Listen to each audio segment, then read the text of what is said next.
สัพพัญญูตายานุธัมโมโลโลวะโลสังโฆมาคาปาลัตโตอิจิตังลัตตานัตตายังเอตัสสะอนุภาเวนัสสะภะทุกขาทวะอันตรายาจานาสันตุสัพพสุทิภวันตุโนมาแบบเลยแบบ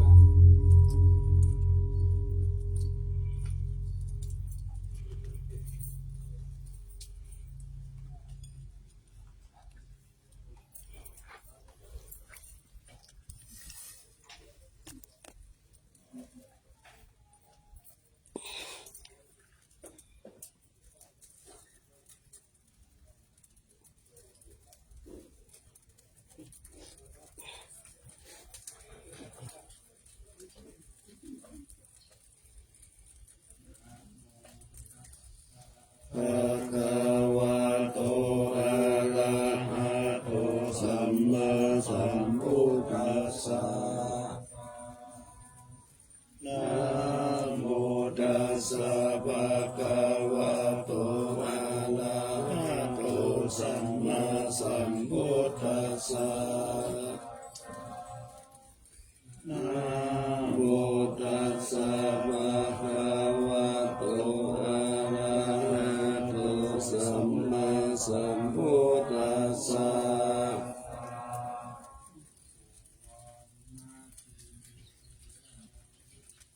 เกสาวานะมัทธาลุคัง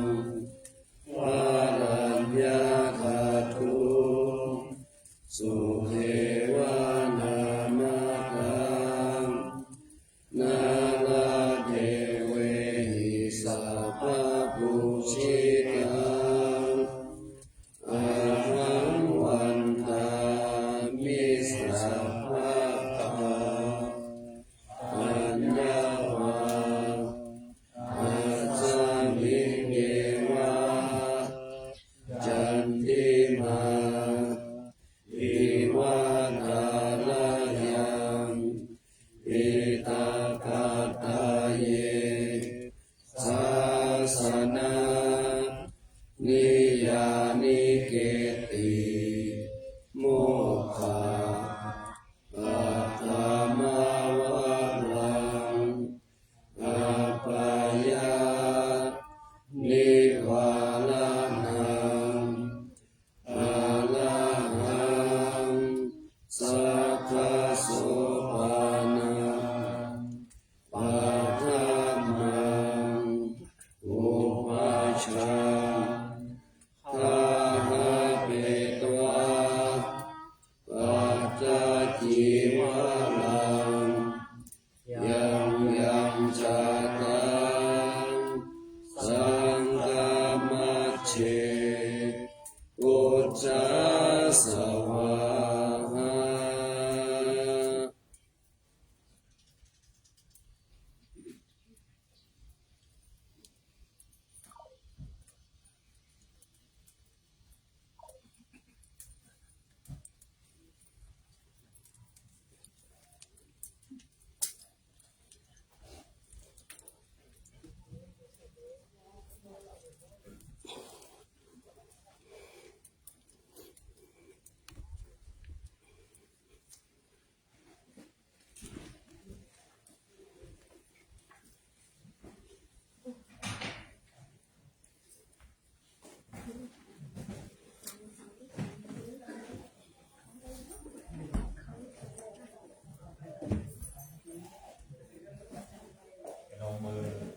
อัญชาลีวันทาอภิวาทอัญชาลีวันทาอภิวาทอัญชาลีวันทาอภิวาทอัญชาลีวันทาอ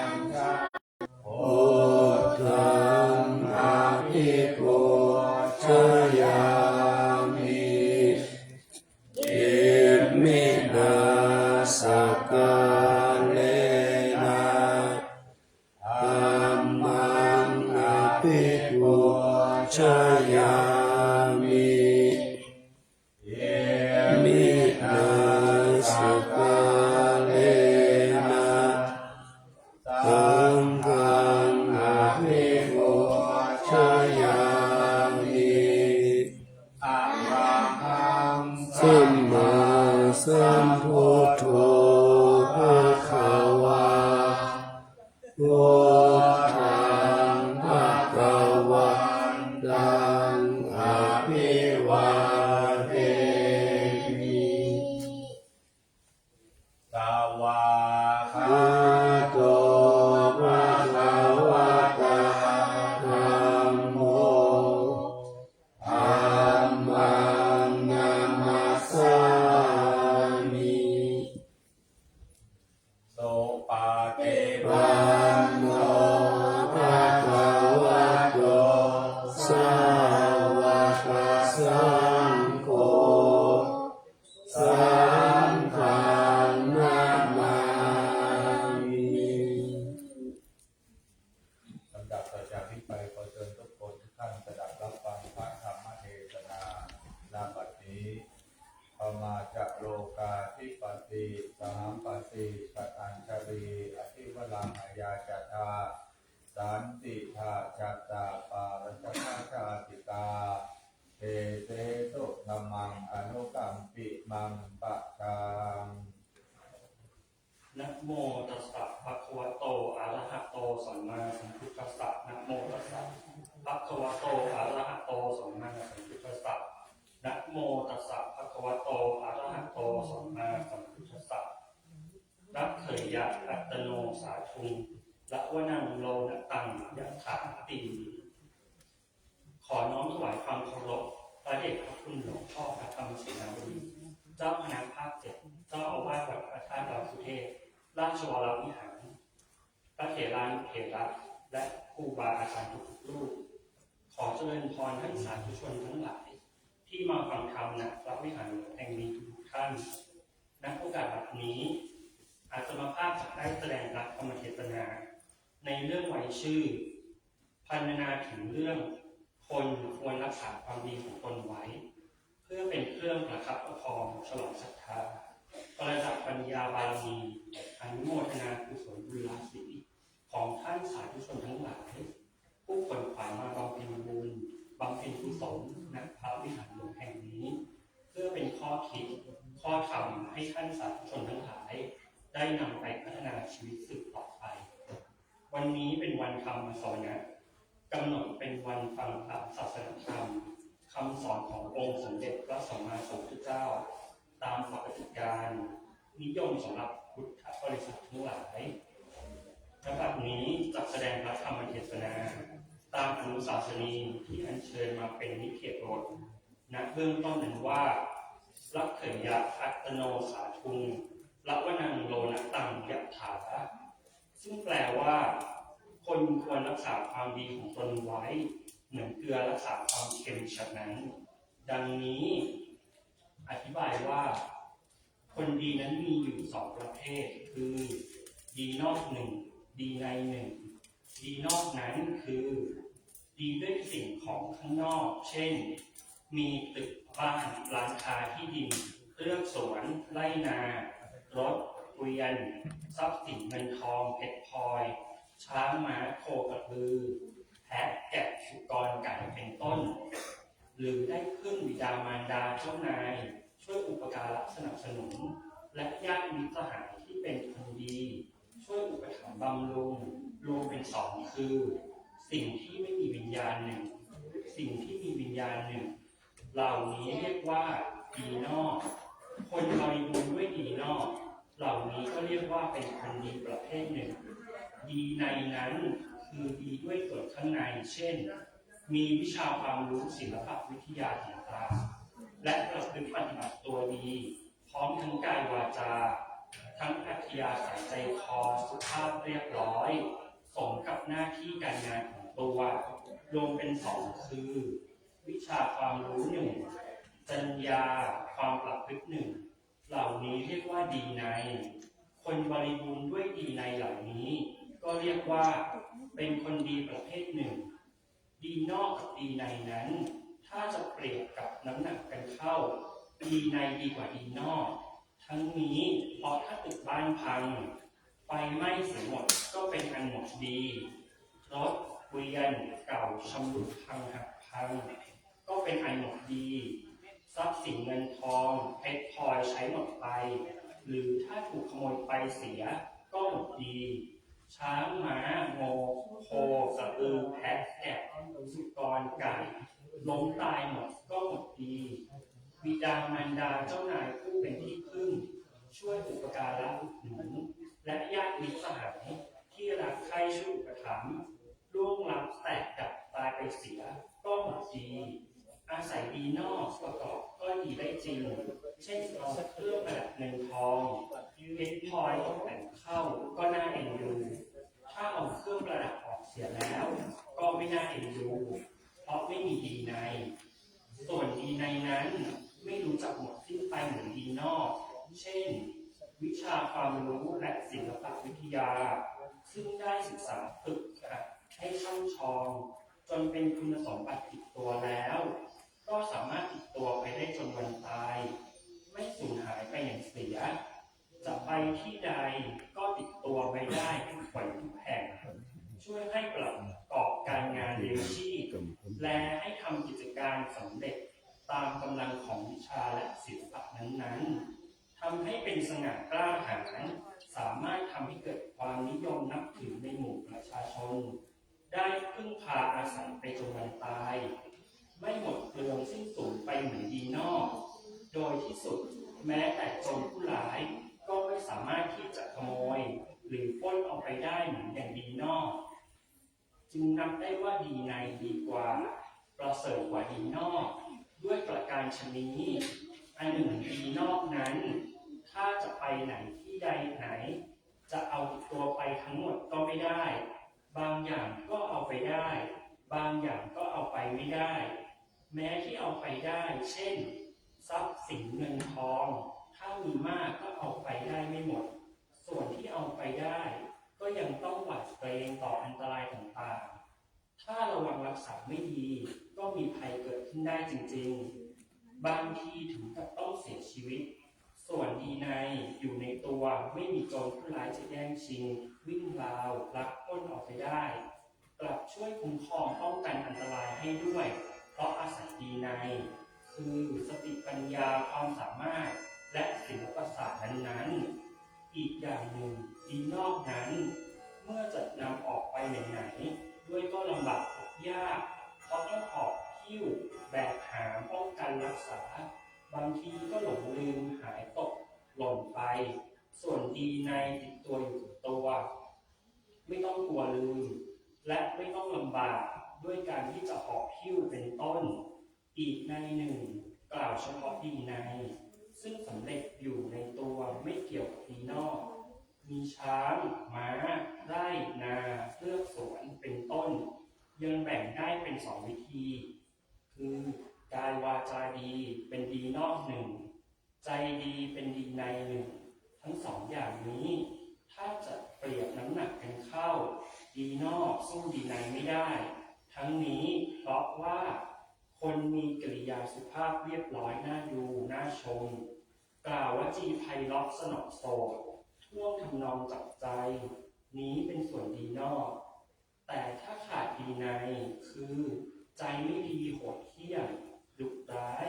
เต็มไปด้วยความอาฆาตพยาบาทปราศจากความเมตตากรุณาไม่มีความซื่อสัตย์สุจริตตรงกับคำสุภาษิตว่าหน้าเนื้อใจเสือดังนี้เมื่อเป็นเช่นนี้คนที่พบเห็นเข้า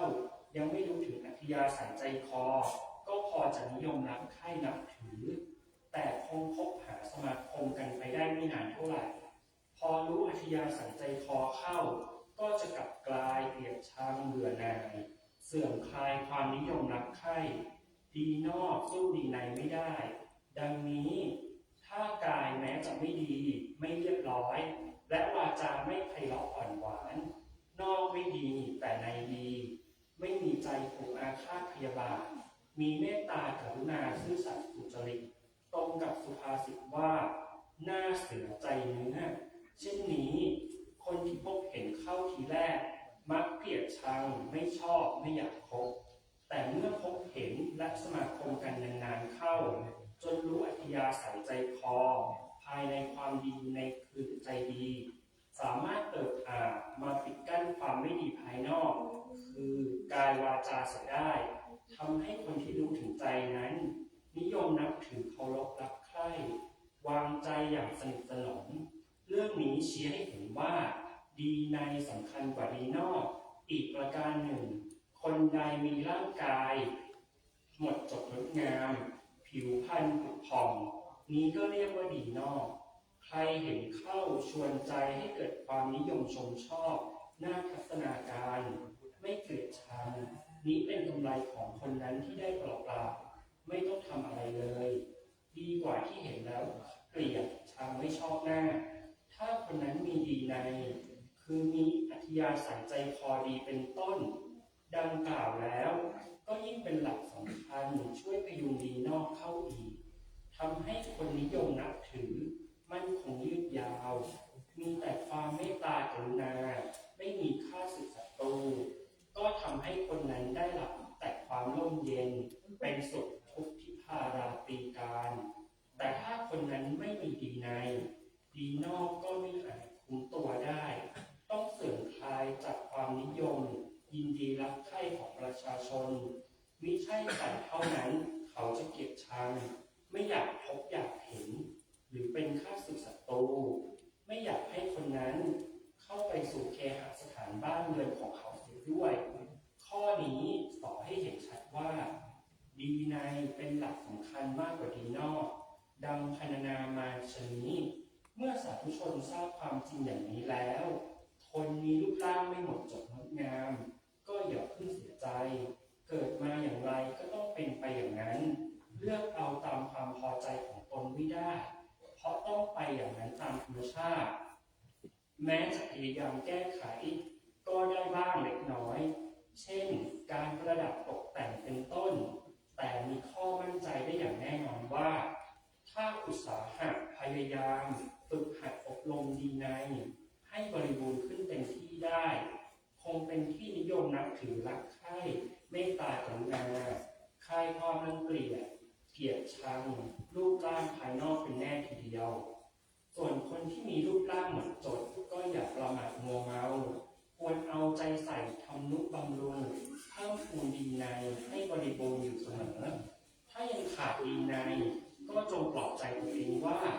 เป็นบุญของเราที่ได้ดีนอกไว้เป็นสมบัติส่วนหนึ่งซึ่งได้เปรียบกว่าคนที่ไม่มีดีนอกเราจะอุตสาหะพยายามบำเพ็ญดีในซึ่งเป็นสมบัติอีกส่วนหนึ่งให้มีขึ้นจงได้แต่นั้นก็จงหมั่นภาคเพียรล่ำไปจนกว่าดีในจะมีบริบูรณ์ขึ้นได้อย่างเต็มที่ตามความประสงค์ก็จะได้สมบูรณ์พูนสุขห่างไกลจากทุกข์เจริญรุ่งเรืองยิ่งขึ้นจนสุดวาสนาบารมีของตัวข้อนี้แสดงให้เห็นว่าดีในดีกว่าดีนอกยิ่งหนักหนาตามเขาความที่พรรณนามาชนี้อีกประการหนึ่งดีในคือวิชาและจัญญานั้นวิชารวมทั้งศิลปศาสตร์ด้วยถ้าเทียบกับจัญญาน้ำหนักก็จะอยู่ที่จัญญาคือคนมีความรู้ดีและมีศิลปศาสตร์ชำนิชำนาญแต่มีจัญญาความประพฤติไม่ดีพร้อมทั้งกายวาจาใจก็ต้องเข้าอยู่ในสุภาษิตว่าความรู้ท่วมหัวเอาตัวไม่รอดคนเช่นนี้อันคนดีไม่ต้องการคบหาสมาคมผู้นั้นต้องล่มจมตั้งตัวไม่ได้บางคนแม้ไม่มีวิชาแต่มีจัญญาความประพฤติเรียบร้อยพร้อมทั้งกายวาจาจิตซื่อสัตย์สุจริตมั่นคงก็ยังคงมีความจำนงปรารถนาคบหาสมาคมไว้วางใจได้สนิทคบเป็นมิตรสหายอย่างต่ำวานช่วยให้เฝ้าบ้านเรือนทรัพย์สมบัติก็ไว้วางใจได้ข้อนี้ชี้ให้เห็นว่าวิชาเป็นเหมือนดีนอกสู้ดีในคือจัญญาความประพฤติดีไม่ได้เพื่อเตือนใจคนมีวิชาดีแล้วทะนงตัวประพฤติชั่วเสียหายทางจัญญาควรที่สาธุชนจะตั้งใจทำวิชากับจัญญาให้สามัคคีกลมเกลียวอย่าให้แตกสามัคคีคือวิชาไปทางหนึ่งจัญญาไปอีกทางหนึ่ง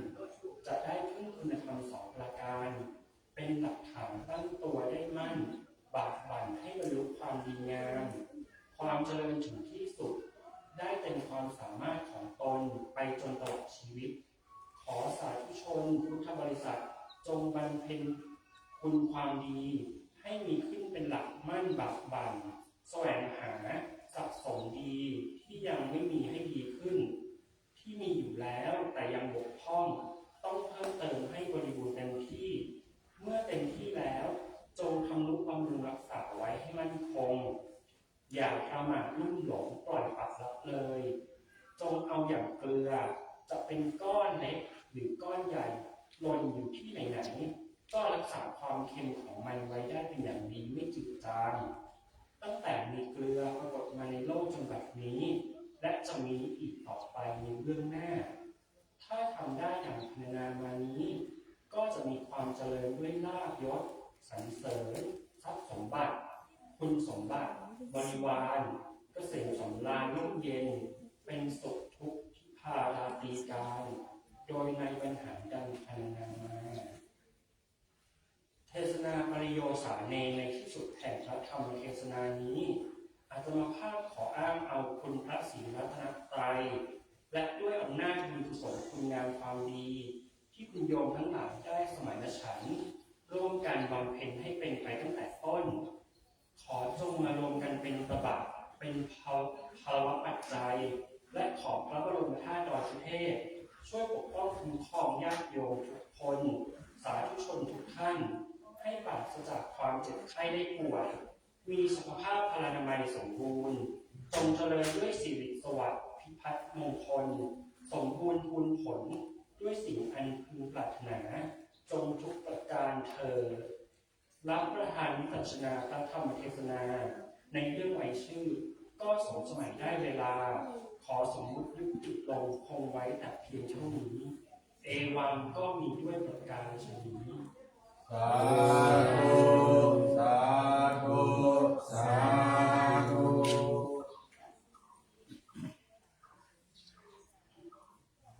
ยะถาวาริวหาภูตาปริปุเรนติสาคลังเอวะเมวะอิโตทินังเปตานังอุปกัปปติอิชิตังปฏิตังตุมหังคิปะเมวะสมิชันโตสัพเพปุเรนตุสังคปาจันโทปนารโสยะถามณีโชติรโสยะถาสัพพิติโยวิวัชชันตุสัพพะโรโควินัสตุมาเตภวันวันตรายโยสุขีทีคายุโกภวะวันตราอภิวาทานสีลิสนิจังวุฒาปัจจายิโนจตารโอธรรมาวัตันติอายุวันโนสุขังพลังสาธุสาธุสาธุ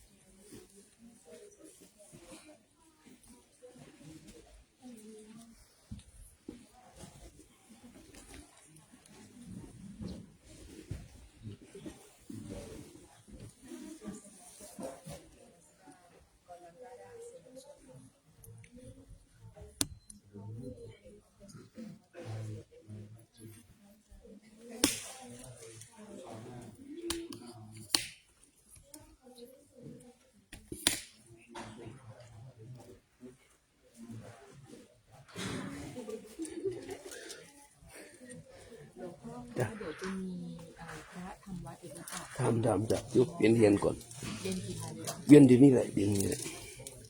เนี่ยที่เนี่ยที่ทำเทียนแล้วเดี๋ยวก็ออกมา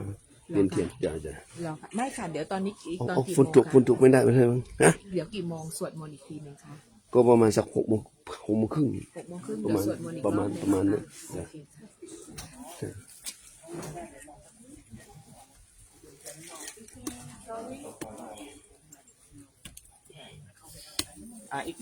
sorry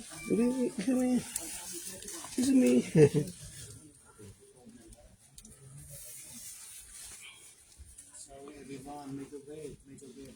ป้าลงนะป้า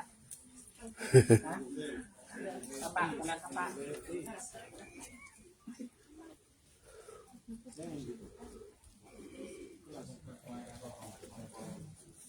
ปล่อยๆหลวงพ่อเปียอยู่เป๊ะเปียเลยอ่ะ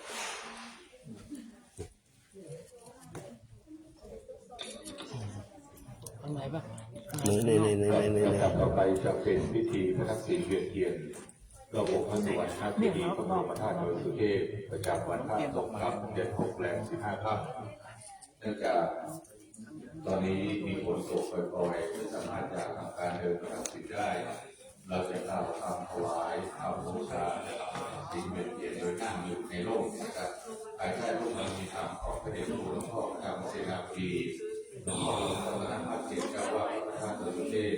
อยากได้นำคณะพระภิกษุสงฆ์สามเณรและคณะประชาชนตลอดถึงนักท่องเที่ยวทำการกล่าวคำบูชาคำว่ารับศีลเวียนเทียนในโลกนะครับท่านอยู่ในโลกท่านความประสงค์จะร่วมในพิธีอันเป็นมงคลนี้ขอเรียนเชิญเจริญพรณบัดนี้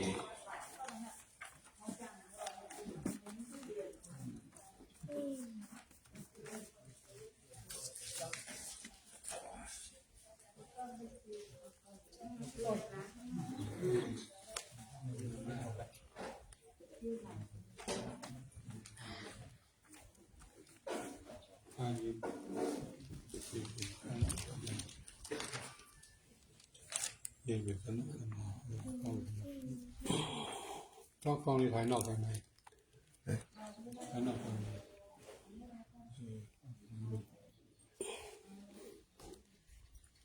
ถ่ายนอกถ่ายในถ่ายนอกครับ แค่โนกเขาถ่ายภาษา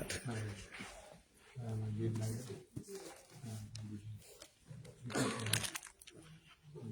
มีที่อยู่นะมีชีฮัลโหลเดย์มีอะไรนะมีไปข้าง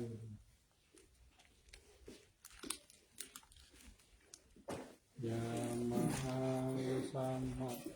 สัมพุทธัง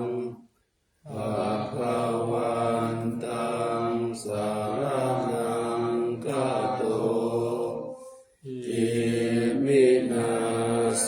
กาเลนะตังพุทธังอภิปูชยามิยามหังสวากขา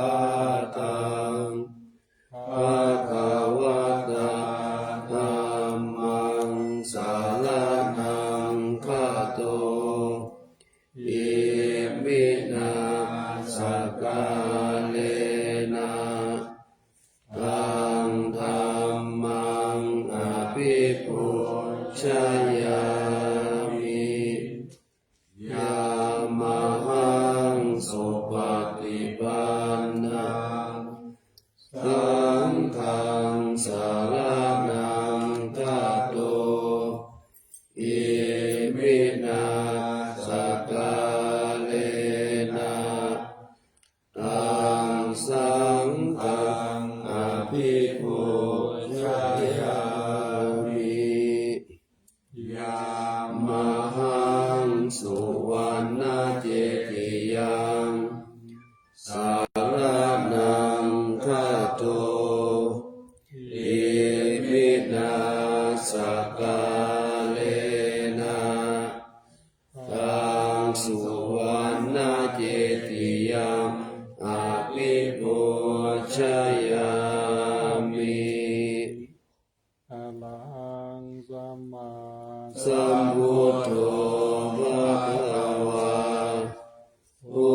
ทธังภะคะวันตังอะภิวาเทมิ สวากขา โตภะคะวะตาธัมโมธัมมังนัมมัสสามิ สุปฏิปันโน ภะคะวะโตสาวกสังโฆสังฆังนะมามิ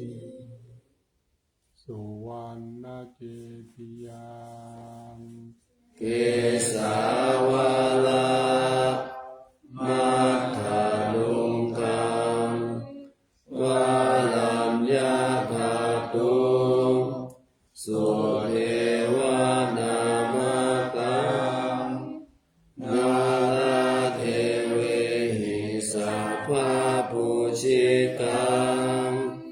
อาหังวันทา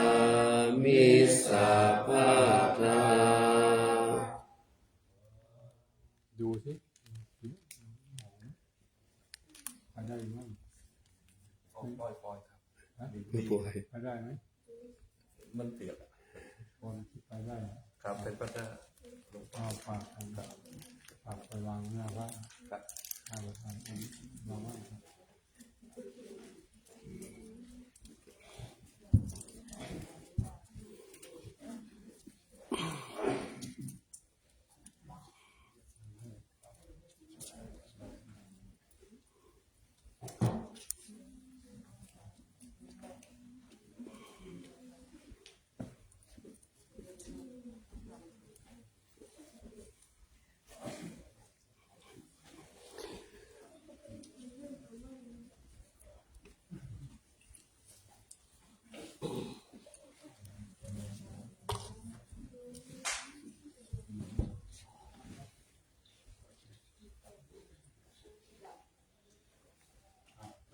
กราบหนึ่ง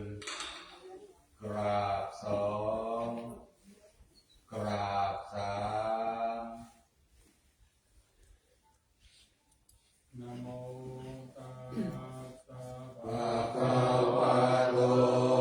อะระหะโตสัมมาสัมพุทธัสสะนะโมตัสสะภะคะวะโตอะระหะโตสัมมาสัมพุทธัสสะนะโมตัสสะภะคะวะโตอะระหะโตสัมมาสัมพุทธัสสะวะระโพธิโมเลมานังสัสเสนังสุขิตังวิชัยยสัมโพธิมา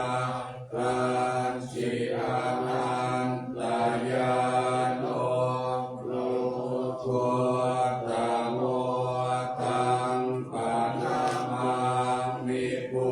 ทธจิพุทธาอติราชเยยะพุทธาอนาคตาปัจจุบันนาจเยพุทธาอาหังวันทา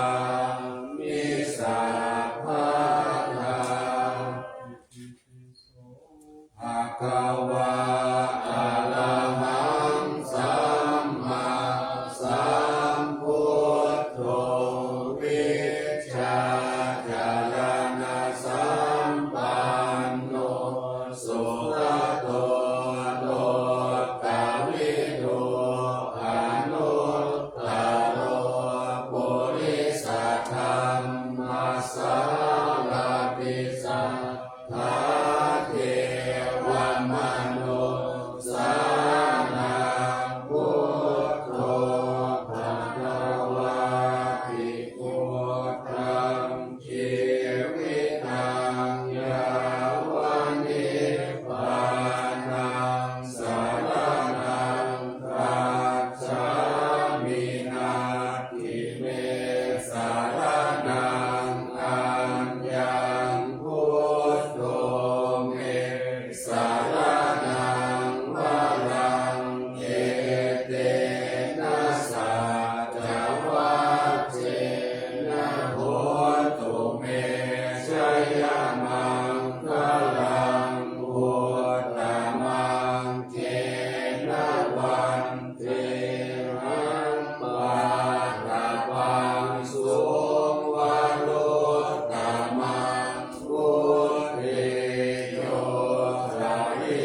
มาทานังสัพพังเม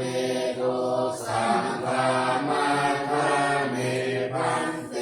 วันตามิอาราเมภาคสีมายังสัพพังเมโตสังฆามาทาเมพันเตวันตามิเทติยังสัพพังสัพพะทาเนสุปาติปิตาสาริราคาตุมหาโพธิพุทธารูปังสักการังสักขานาคาโลเกเทวาโลเกพรหมาโลเกสัมโพธิเปรังกาเทเปสาริราคาตุโยเอสาคาตุโยอะระหันตาคาตุโยสิติยังอันตากุติจาตุราสิติสาหัสสิกัมมาคันเตสังเวสัมปาทาเจติยังอาหังวันทามิสาวาโส กราบหนึ่งกราบสองกราบสามกับพิธีแสดงพระธรรมเทศนาและพิธีพระศิริเวทีพระองค์พระสุวรรณเจดีย์พระบรมธาตุดอยสุเทพประจำวันพระเดือน6แรม15 ค่ำเป็นอันสำเร็จขอหน้าคุณพระศรีรัตนตรัยมีคุณพระพุทธคุณพระธรรมคุณพระสงฆ์และพระบรมเดชานุภาพพระบรมราชเจ้าดอยสุเทพโปรดได้พิบาลประทานปลอบผู้ปกครองรักษาคุ้มครอง